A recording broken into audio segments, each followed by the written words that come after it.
तो अगर लेकिन हमें अगर एक पूरा ये करने का है, पूरा ब्लड टेस्ट एनुअल चेकअप लेना है, तो हमें ऐसा करना चाहिए कि पहले तो फिजिकल एग्जामिनेशन करनी चाहिए, देन हम एक्सरे चेस्ट करना चाहिए। जो एक्सरे चेस्ट में लंग्स में कुछ बीमारी है कि नहीं वो समझ जाएगा, मिडियास्टाइनम में कुछ बीमारी है तो वो भी उसमें समझ जाएगी।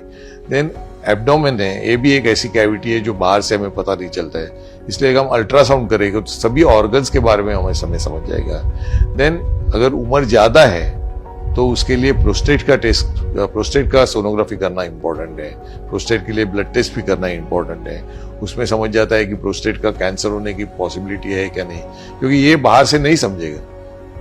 जैसे हमें यूएसजी में पैंक्रियास का भी पता चलता है जो बाहर से नहीं समझता है, नहीं तो ये ऑर्गन्स में कुछ ऐसे कैंसर जैसी बीमारी हो तो लास्ट स्टेज में समझे तो उसमें तो पूरा नुकसान है। इसके लिए वो अर्ली फाइंड आउट करना बहुत इंपॉर्टेंट। तो ये सभी टेस्ट हमें करना चाहिए, जैसे कि एक्सरे, ईसीजी, स्ट्रेस टेस्ट अगर रिक्वायर्ड हो तो, देन यूएसजी, जरूरत पड़े तो सीटी स्कैन।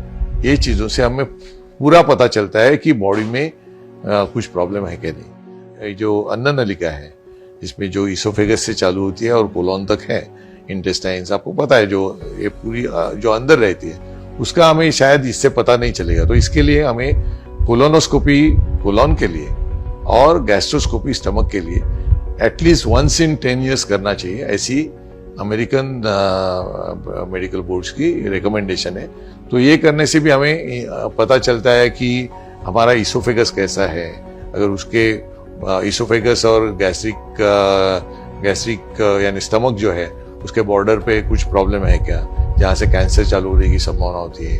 या तो कोलोनोस्कोपी में हमें समझ सकता है कि पॉलिप्स है क्या, पॉलिप्स रह गए तो मैलिग्नेंसी होने के चांसेस होते हैं। तो ये सभी चीजों का हमें पता चलता है कि हम उनको पहले से ही अवॉइड करने के लिए क्या करें।